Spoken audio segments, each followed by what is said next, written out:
Good morning खुशखबरी कलीसिया। सब मिलकर बोले हालेलुया। प्रभु की स्तुति हो, महिमा हो। धन्यवाद प्रभु यीशु का कि फिर से हम इकट्ठा हुए हैं ऑनलाइन के द्वारा। हम परमेश्वर की संगति में आए हैं और धन्यवाद देते हैं परमेश्वर को कि आपने हमारे लिए प्रार्थना किया। कलीसिया फिर से एक बार मैं आपको धन्यवाद देती हूँ।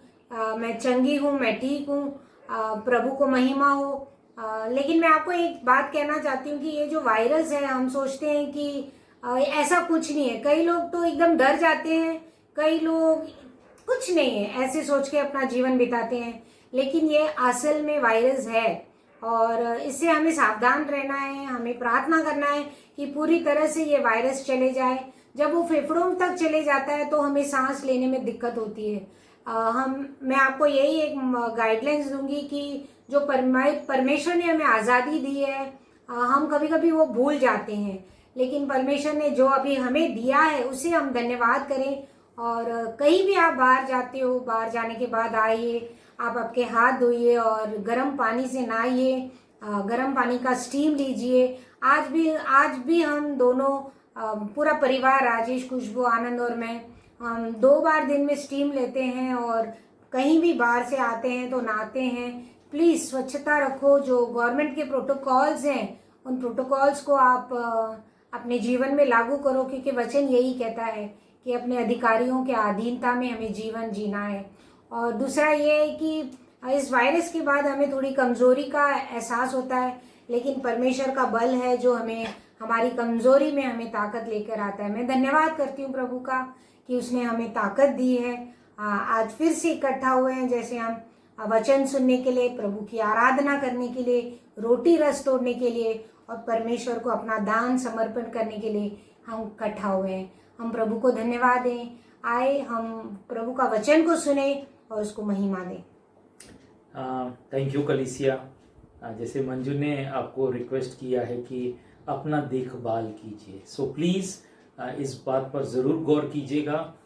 जैसे मंजू ने कहा कि 14 दिन का हमने जो क्वारंटाइन किया उसके बाद भी हमें शरीर में पूरी तरह से ताकत नहीं लग रहा। हमने कुछ और दिन आराम किया है। हम अपने आप की ताकत को बनाना चाहते हैं ताकि हम सही समय पर लोगों की सेवा करने के लिए हम तैयार हो सकें।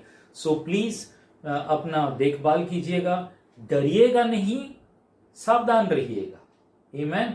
परमेश्वर आपको आशीष दे। और आज का वचन जो है वो इसी बुनियाद के ऊपर हम लेकर आ रहे हैं कि हमें परमेश्वर से कुछ पाना है। ओके, परमेश्वर को अनुमति देनी है हमारे जीवन में, हमारे व्यक्तिगत जीवन में, हमारी आत्मा में कुछ करने देना है। ओके, अक्सर हम परमेश्वर से मांगते रहते हैं लेकिन लेने के लिए रुकते नहीं। तो आज का संदेश जो है वो आपकी मदद करेगा ये समझने के लिए और परमेश्वर से लेने के लिए। ठीक है, सो गॉड ब्लेस यू। ये वचन को सुनिए। थैंक यू कलीसिया। Good morning. खुशखबरी कलीसिया की ओर से आपको बहुत सी शुभकामनाएं। पिछले दिनों में कुछ चीजें परमेश्वर ने हमें सिखाई हैं और कोशिश कर रहा हूं कि उसी चीजों में से आपके लिए मैं आज का वचन लेकर आऊं। और जैसे मैं पिछले हफ्ते प्रार्थना कर रहा था, ये कुछ बातें परमेश्वर ने मुझे याद दिलाई और मुझे अजीब लग रहा था, परमेश्वर ये ऐसे कैसे। लेकिन मैंने परमेश्वर की बात को माना है और ये वचन आपके लिए मैं तैयार करके लेकर आया हूं। तो शुरुआत करने से पहले, वचन शीर्षक बताने से पहले, मैं चाहूंगा इस वक्त हम प्रार्थना करें। प्रभु यीशु मसीह, हम धन्यवाद देते हैं। धन्यवाद प्रभु कि आपने हम सबको जीवित रखा है। धन्यवाद कि आपने हमारे सर पर छत रखी है, खाने को रोटी दी है, जीने के लिए परमेश्वर हर एक सुविधा दी है। धन्यवाद हर एक रिश्तों के लिए प्रभु, हम आभारी हैं। इस सुबह प्रभु हम आने वाले दिनों के बारे में जब हम सोचते हैं प्रभु, हम नहीं समझ पा रहे क्या हो रहा है। इस वक्त मैं मांगता हूं प्रभु, जैसे मैं तेरा वचन तेरे लोगों तक को के साथ शेयर करूंगा, पवित्र आत्मा हर एक को यीशु के साथ मुलाकात करना। प्रभु, जो बातें मैं नहीं समझा सकता, मेरे पास कमी है प्रभु, तुझे कोई रोक नहीं सकता यीशु का दर्शन देने के लिए और उन्हें छूने के लिए। इस वक्त मैं यीशु के नाम से प्रार्थना करता हूं कि ऐसा हो, तेरा प्रकाश हर एक के जीवन में आए। धन्यवाद यीशु। आमीन। मेरा शीर्षक है सर से लेकर पांव तक दिल से बैठ जाओ। फिर से, सर से लेके पांव तक दिल से बैठ जाओ। अजीब है ना? क्या करूं? सिखाने के लिए, परमेश्वर की बात बताने के लिए मुझे लग रहा है इससे बेहतर मुझे कोई शीर्षक नहीं मिला। आमीन। तो सबसे पहले मैं कहना चाहूंगा कि आप में से कई लोगों ने अपने लिए, खुद के लिए परमेश्वर से बुलावा सुना है। आप जानते हैं कि परमेश्वर ने आपको किस लिए बुलाया है। आप समझ रहे हैं कि परमेश्वर ने आपको एक सर्टन कार्य का हृदय दिया है और आप उसमें शुरुआत भी कर चुके हो, अपने जी जान लगा दिया है। लेकिन कहीं तो कुछ लोग उसमें फल नहीं देख रहे हैं। उनको लगता है कि उनकी प्रार्थना का उत्तर नहीं मिल रहा है और वे क्या बोलते हैं, संघर्ष करते हुए जैसे हताश हो गए हैं। ओके, परमेश्वर का आत्मा आज तुम्हारे साथ एक नई तरह से मुलाकात करना चाहता है। आमीन। परमेश्वर तुम्हें सिर से लेके पांव तक छूना चाहता है। वो चाहता है कि तुम उसके साथ बैठो और उसको तुम्हारी सेवा करने दो।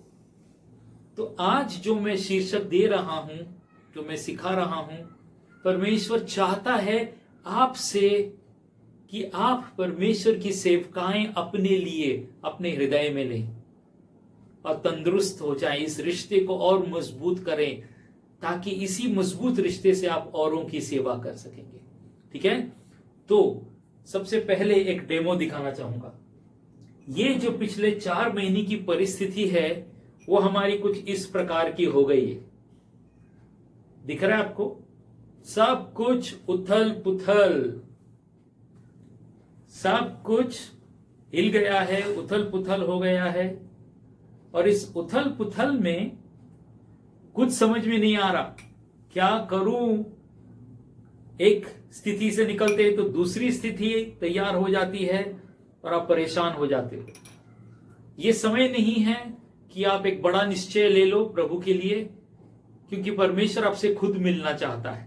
तो कोई निश्चय करने का समय नहीं है ये परमेश्वर से मुलाकात करने का समय है। जब आप अपने जीवन में ऐसी स्थिरता में आ जाएं जहां पर आपको साफ दिखाई दे सारी चीजें जो है वो नीचे की नीचे, ऊपर की ऊपर, और आपको साफ दिखाई दे, तब वो समय रहेगा आपका निश्चय करने का। लेकिन फिलहाल आपको इस स्थिति में परमेश्वर की आवाज को समझना बहुत जरूरी है। आमीन। तो सबसे पहले जो मैं शीर्षक लेकर आया हूं, सर से लेके पांव तक। Sir, okay. अगर आपके पास शास्त्र है तो मत्ती की किताब 11:28 हम खोलेंगे। मैथ्यू 11:28 से मैं पढ़ूंगा। ये काफी लोग वचन जानते होंगे। ओके, आज एप्लीकेशन करने का समय आया है। ठीक है, आज इसका इस्तेमाल होने का समय है। अरे ओ थके मांदे, बोझ से दबे लोगों, मेरे पास आओ, मैं तुम्हें सुख चैन दूंगा। मेरा जुआ लो और उसे अपने ऊपर संभालो। फिर मुझसे सीखो, क्योंकि मैं सरल हूं और मेरा मन कोमल है। तुम्हें भी अपने लिए सुख चैन मिलेगा, क्योंकि वह जुआ जो मैं तुम्हें दे रहा हूं ये बहुत सरल है और वह बोझ जो मैं तुम पर डाल रहा हूं हल्का है। आमीन। हमारे आम जिंदगी में और इस तूफान की स्थिति में से जब हम गुजरे हैं, हम लोग अपना मसीह जीवन कुछ ये इस प्रकार का बोझ लेके चल रहे हैं और हम दब गए हैं। ओके, ये एक बोझ है डॉक्टर का। अरे बीमार हो गया तो कैसे होगा? बीमार हुए नहीं है, लेकिन बीमारी होगी तो कैसे होगी? अरे घर का ईएमआई भरना है, अरे बच्चों का देखभाल करना है, ओके, और फिर अरे फिर उसका बिल भरना है, अरे ये मेरा बच्चा सुन नहीं रहा है, अजीब अलग अलग तरीके के, और बॉस तंग कर रहा है, ये अलग अलग तरीके के, बिजनेस नहीं चल रहा, ये सब बोझ लेके हम लोग जी रहे हैं और दबे हुए हैं। यीशु इसीलिए कहता है, अरे ओ थके मांदे बोझ से दबे लोगों मेरे पास आओ। और वो चाहता है कि हम ये बोझ उसके हाथ में दे दें। ओके, वो चाहता है कि हम ये बोझ उसके हाथ में दे दें। ओके, हम उसे देने के बाद में क्या करते हैं मालूम है? हाँ, अभी अच्छा लग रहा है, प्रार्थना किया, मेरे को बहुत अच्छा लग रहा है। हाँ, आधा घंटा हुआ, थोड़ी देर के बाद फिर प्रभु से वो बोझ लेना शुरू कर दिया। प्रभु तेरे को मालूम नहीं है, प्रभु तो समझता नहीं है प्रभु, और हम प्रभु को समझाने लगते हैं। और फिर वापस, परमेश्वर माफ कर, ये मेरा नहीं तेरा है, ये बेटा मेरा नहीं ये तेरा है, ये स्थिति में मैं नहीं कर सकता, तू कर, वापस दे देते हैं। एंड आई थिंक ये एक मसीह जीवन का संघर्ष है। अब इस वक्त लेट अस बी मैच्योर, और यीशु जो कहता है उस पर गौर करें। वो कहता है कि मेरे पास आओ। सबसे पहले हम उसके पास जाएं और सिंसियरली कहें, हाँ प्रभु, ये चीजें हैं जो मुझे तंग कर रही हैं, ये मुझे खा रही हैं, मैं इससे जूझ नहीं सकता, मैं इस पर विजय नहीं पा सकता, और मैं चाहता हूं प्रभु कि ये आपके पास में छोड़ दूं, आप जो चाहिए वो करें। और जैसे आप सिंसियरली प्रभु के हाथ में देंगे तो उसके हाथ से उसका जुआ ले लो। अपना बोझ दे दो, उसका जुआ ले लो। और उसका जुआ लेने का जो एक्सचेंज है ना, वो एक्सचेंज बहुत जरूरी है प्रेयर में।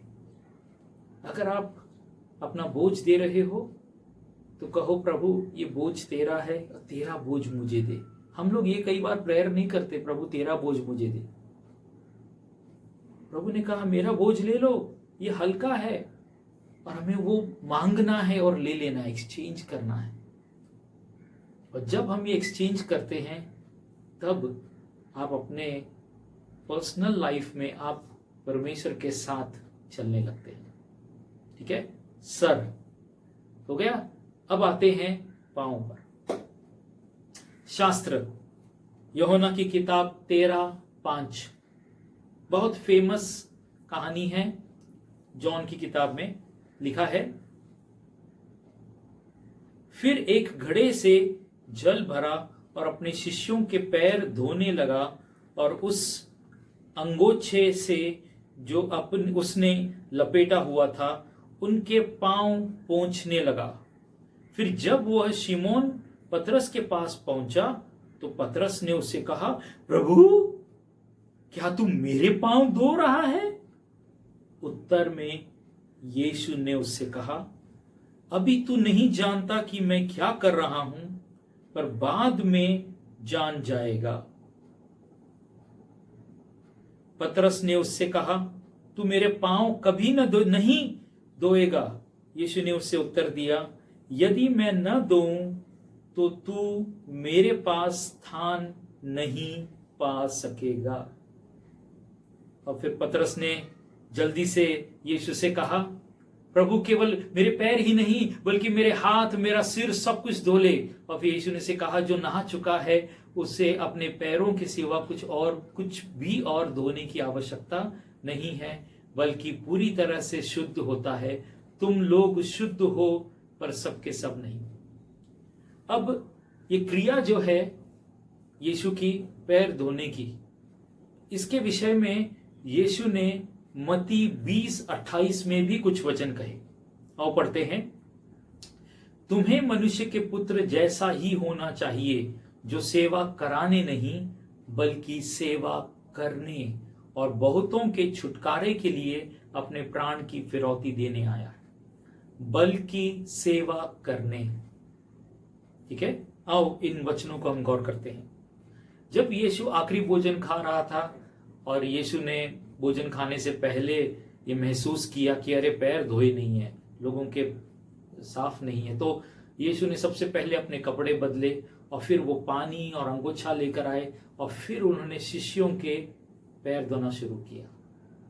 यहां पर एक व्यक्ति ने हिचकिचाहट की। आप जानते हैं पतरस हिचकिचाने लगा और वो कहा, प्रभु तू मेरे पैर मत धो बाबा, मैं योग्य नहीं हूं प्रभु, तू कैसे धो सकता है मेरे पैर। लेकिन यीशु ने वहीं पर रुका नहीं। यीशु ने नहीं कहा अरे बहुत दीन है, चलो जाने दो, मैं इसके नहीं धोता हूं। यीशु ने इंसिस्ट किया। यीशु ने कहा नहीं, अगर मैं तेरे पैर नहीं धोऊंगा तो फिर तू मेरे पास स्थान नहीं पा सकेगा। कुछ तो है जो यीशु कह रहा था। और तुरंत पतरस ने प्रभु को पूरी अनुमति दी उसके पैर धोने की। मत्ती 20:28 में लिखा है कि यीशु ने कहा कि मैं सेवा करने आया हूं, करवाने नहीं। हम अक्सर उस वचन का इस्तेमाल करते हैं औरों को सेवा के विषय में सिखाने के लिए, कि जैसे यीशु ने सेवा की हमें भी औरों की सेवा करनी चाहिए। बिल्कुल सही है, लेकिन ये वचन में ये लिखा है कि यीशु सेवा करना चाहता है। वो हमारी आत्मा की सेवा करना चाहता है, वो हमारे पैर धोना चाहता है, जैसे वो पतरस के धो रहा था। हमें प्रभु को अपने पैर धोने की अनुमति देनी चाहिए। मैं सच कहता हूं, जब पिछले हफ्ते जब मैं प्रार्थना कर रहा था, प्रभु ने मुझे सिर में छुआ और मुझे ये वचन याद दिलाया। फिर मेरे पैरों को छुआ और मुझे हिचकिचाहट हुई और प्रभु ने कहा कि मैं तुम्हारे पैर धोना चाहता हूं। और मैंने प्रभु को अलाउ किया, यस प्रभु। और एक हल्का सा पन मेरे पैर से लेके सिर तक उसने छू लिया और मैं हल्का हो गया। और प्रभु ने कहा मैं चाहता हूं कि ये चीजें तुम मेरे लोगों तक पहुंचाओ। कई बार हमें लगता है कि आत्मिक जीवन वो है कि हम लोग प्रार्थना करें, उपवास करें, प्रार्थना करें। हाँ, एक जगह है, एक स्थान है आत्मिक युद्ध का, लेकिन एक जगह है जहां पर हमें रुकना है और इस प्रभु को हमारे जीवन में, हमारे अंदर वो जो करना चाहता है करें। देखो, मैं नहीं जानता कि आपने कभी अपने पैर किसी से मसाज करवाए हैं या धुलवाए हैं, या कोई आपके पैरों को गर्म पानी से धो रहा है। जब कोई मेरे साथ ऐसा होता है तो मैं बहुत हिचकिचाता हूं, मुझे बहुत अजीब लगता है। कोई मेरे पैरों को छू रहा है, मैं कहता हूं नहीं, अरे आप क्यों नीचे बैठे हैं, अरे आप मुझसे बड़े हैं, अरे मुझे अच्छा नहीं लग रहा। एंड आई थिंक जब हम पैर धुलवाते हैं तो मुझे कितना अच्छा लगता है, बजाय इसके कि कौन धो रहा है। एक सिद्धांत यीशु सिखाना चाहता था कि हमें प्रभु को हमारी पैरों की मैल धोने के लिए अनुमति देनी चाहिए। क्या है वो पैरों की मैल? वो पैरों की मैल वो है जो पिछले दिनों में हमारे साथ कुछ हादसे हुए हैं, कुछ ऐसी बातें हुई हैं जिसके कारण किसी ने हम पर इल्जाम लगा दिया, किसी ने कहा तुमने गलत सलाह दिया, किसी ने हम पर हमें सीधा अटैक किया कोई बात को लेकर, कोई हमारी गलती रही होगी। क्योंकि आप जानते हैं इस बारिश के मौसम में जब आप घर से बाहर जाते हो तो कोई प्लान नहीं करता कि मेरे ऊपर चिक्कड़ आए, लेकिन आप जा रहे हो और किसी की गाड़ी जा रही थी और उसकी चिक्कड़ आपके ऊपर आ गई। आप घर पर आए, ये थोड़ी सोचकर कि अरे भाई मैं आज चिक्कड़ लेके आऊंगा, नहीं। तो इस मसीह जीवन में कुछ ऐसी बातें होती हैं जिसका चिक्कड़ हमारे आत्मा में आता है। कुछ ऐसे दुख भरे हादसे होते हैं जिसमें शर्म होती है, जिसमें कभी कभी फैमिली में कुछ ऐसा हादसा होता है जो हमें अंदर से खाने लगता है, और हम बोलते हैं कि किसको बताऊं, कैसे कहूं। और प्रभु चाहता है कि ये चिकड़ जो हमारे पैरों पे लगी है वो ये धोना चाहता है। वो चाहता है कि हम अपने आप को अयोग्य नहीं ठहराएं। इन हादसों के कारण, इन स्थितियों के कारण हम अपने आप को अयोग्य नहीं ठहराएं, क्योंकि यही अयोग्यता हमें प्रभु के सामने प्रार्थना करने से रोक देगी। हम प्रार्थना करने बैठेंगे, हमारी ये चिकड़ की चीजें हमारे सामने आती हैं और हमें लगता है अरे मैं तो योग्य नहीं हूं, और आप प्रार्थना नहीं कर पाते, आप प्रभु से कुछ ले नहीं पाते, और फिर आपका मसीह जीवन जो है वो ठंडा होता जाता है और आपको लगता है अरे अब मैं योग्य नहीं हूं, मैं तो प्रार्थना भी नहीं कर पा रहा हूं। प्रभु चाहता है कि तुम्हें सर से लेके पांव तक वो पूरी तरह से शुद्ध करे। अगर आपके लिए अब तक ये लगता है कि वचन आपके लिए है, मैं वचन आगे बढ़ने से पहले मैं इस वक्त रुक कर प्रार्थना करना चाहूंगा। तो ऐसी बात है तो अपने आंखें बंद करें,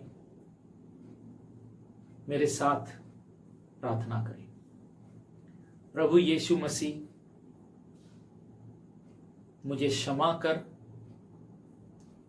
मैंने कई चीजों की चिंता की,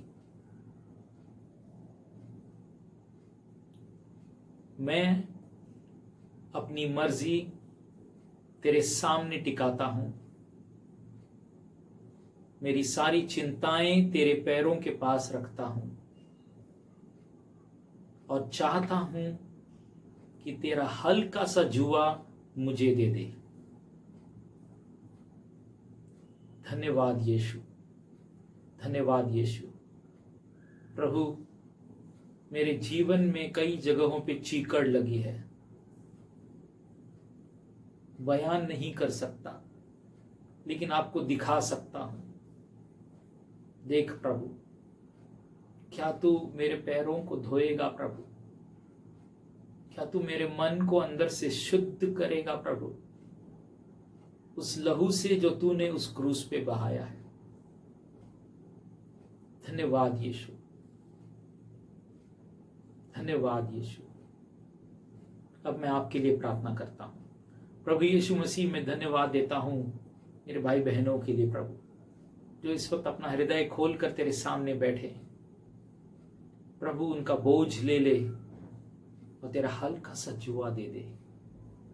और प्रभु, जहां कहीं भी मैल लगी है इनकी आत्मा में, प्रभु धोकर, शुद्ध कर, पवित्र कर। धन्यवाद यीशु, धन्यवाद यीशु, धन्यवाद यीशु कि तू उन्हें धोकर शुद्ध कर रहा है। धन्यवाद, उनकी बेचैनी को तू आज उन्हें आजाद कर रहा है उस बेचैनी से। धन्यवाद प्रभु, तेरी शांति से भर दे प्रभु। धन्यवाद यीशु, धन्यवाद यीशु। आमेन, आमेन। ओके, अब आते हैं तीसरी बात, वो है दिल से बैठ जाओ। ओके, चलो इस शीर्षक पे जाने से पहले, तीसरी बात पे जाने से पहले मैं एक क्विज करना चाहता हूं, आपके साथ क्विज खेलना चाहता हूं। यह हमारे हीरो पतरस के विषय में। क्या आप बता सकते हैं पतरस को तैरना आता था कि नहीं?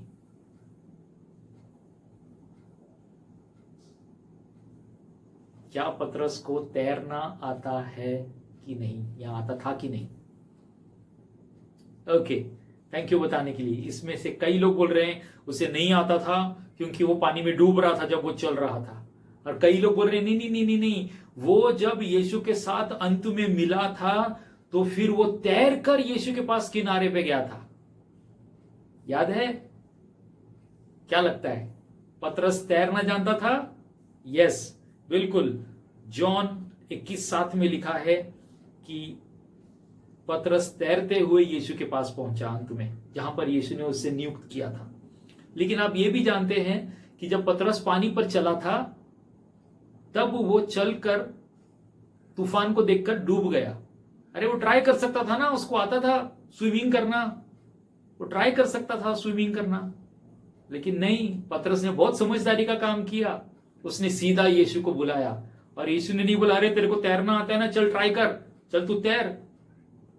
कुछ नहीं किया, यीशु ने सीधा उसकी तरफ लपका, उसे बाहर निकाला और उसे कहा, हे अल्पविश्वासी तूने क्यों, और फिर वो लोग बोट में बैठ गए और यीशु ने उसको लेक्चर नहीं दिया, अभी तू ही बोला मेरे पीछे आना है और तू क्या कर रहा है, पानी में चल रहा है, कुछ लेक्चर नहीं दिया, सीधा तूफान को थमा दिया और उस पार चला गया और अगली स्थितियों में लेकर गया।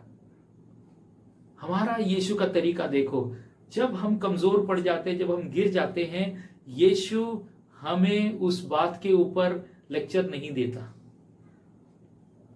वो जानता है तैर सकते हो। पतरस ने समझदारी का इस्तेमाल किया, उसने अपनी बुद्धि का इस्तेमाल नहीं किया कि मेरे को जो आता है मैं कोशिश करूंगा। कई बार हम ये गलती कर बैठते हैं सेवकाओं में, हम अपने दिमाग का सहारा लेते हैं और फिर हम थक कर फिर डूबने लगते हैं। सावधान इस चीज से। आमीन। ओके, आओ हम आखिरी वाले आज का लास्ट पॉइंट है, प्रभु के साथ दिल से बैठ जाओ। ओके, तो अगर आपके पास बाइबल है तो इब्रानियों की किताब 5:1 हम पढ़ेंगे और उसी में से एक और वचन पढ़ेंगे। ठीक है, इब्रानियों की किताब 5:1। प्रत्येक महायाजक मनुष्यों से ही चुना जाता है और परमात्मा संबंधी विषयों में लोगों का प्रतिनिधित्व करने के लिए उसकी नियुक्ति की जाती है ताकि वह पापों के लिए भेंट या बलि चढ़ाए। ओके, यहां पर एक शब्द है महायाजक और उसको चुना जाता है। क्या काम है महायाजक का? उस पुराने नियम में मंदिर की जो सेवकाएं थी, महायाजक को साल में एक बार मंदिर के दूसरे पर्दे में प्रवेश करना है। क्यों? उसे पूरे देश का प्रतिनिधि बन के परमेश्वर के पास जाना है। तो याजक का कार्य क्या है? याजक हमेशा लोगों की दरख्वास्त लेता है और परमेश्वर के पास आता है बलि लेकर। भविष्यवक्ता का कार्य क्या है? भविष्यवक्ता परमेश्वर की सुनता है और लोगों के पास लेके आता है। समझ में आई बात? याजक लोगों की दरख्वास्त लेकर परमेश्वर के पास जाता है और भविष्यवक्ता परमेश्वर की बात लेकर मनुष्य तक आता है। तो यहां पर इब्रानियों में लिखा है महायाजक के विषय में, पुराने नियम में क्या था, और फिर इब्रानियों 10:12 में लिखा है एक और महायाजक के बारे में। आओ पढ़ते हैं। किंतु याजक के रूप में मसीह तो पापों के लिए सदा के लिए एक ही बलि चढ़कर परमेश्वर के दाहिने हाथ जा बैठा। अंडरलाइन कीजिए, जा बैठा। यहां पर लिखा है कि यीशु मसीह एक याजक बनकर, मनुष्य का प्रतिनिधि बनकर, याजक बनकर हमारे इस पापों की सजा उसने क्रूस पर ली। ओके, और फिर वो लहू की बलि, अपने खुद के लहू, पवित्र लहू की बलि लेकर वो किसके पास गया? एक ही बलि लेकर परमेश्वर के पास गया। और फिर उसने क्या किया? उसने, परमेश्वर ने उसे कबूल किया और उसे राइट हैंड में बिठा दिया, दाहिने हाथ में वो जाके जा बैठा। पुराने नियम में जो मंदिर था उसमें एक परमेश्वर का आज्ञा था कि उस मंदिर में कोई बैठने के लिए जगह, कुर्सी नहीं थी। और हम यहाँ देखते हैं कि यीशु सिंहासन पे जा बैठा। आमीन। आपको याद है जब प्रभु ने क्रूस पर जान दी तो प्रभु ने अंत में क्या कहा? प्रभु ने कहा था कि सब कुछ पूरा हो गया, और उसके बाद वो जाकर बैठ गया। कितने लोग काम पर से जाके आने के बाद में घर में बोलते हैं अब मैं बैठ जाऊंगा, मेरा काम पूरा हुआ। सही है कि नहीं? यीशु यहां पर कहना चाहता है कि उसने हमारे लिए सब कुछ कर दिया है। वो जाकर बैठ गया, वो अधिकार की स्थिति में पिता के साथ बैठ गया।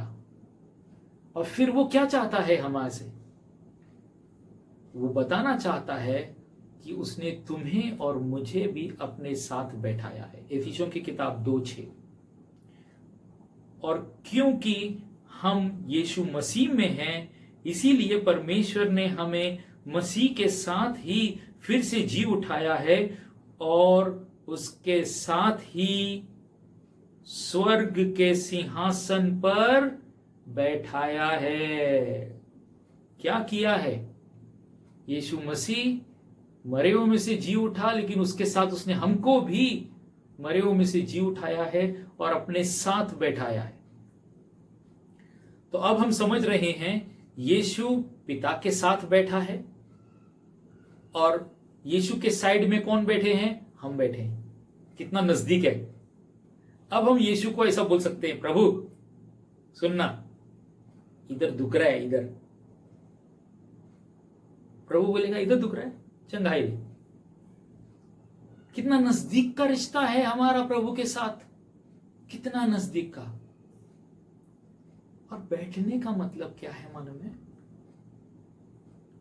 उसके साथ संतुष्टता में बैठ जाना, ये जानकर कि हमारा प्रभु विजेताओं से बढ़कर होके, वो शांत होके अपने सिंहासन पर बैठा है। अब उसे कोई नहीं हिला सकता उस सिंहासन से, और उसने हमें भी अपनी विजय में शामिल किया है।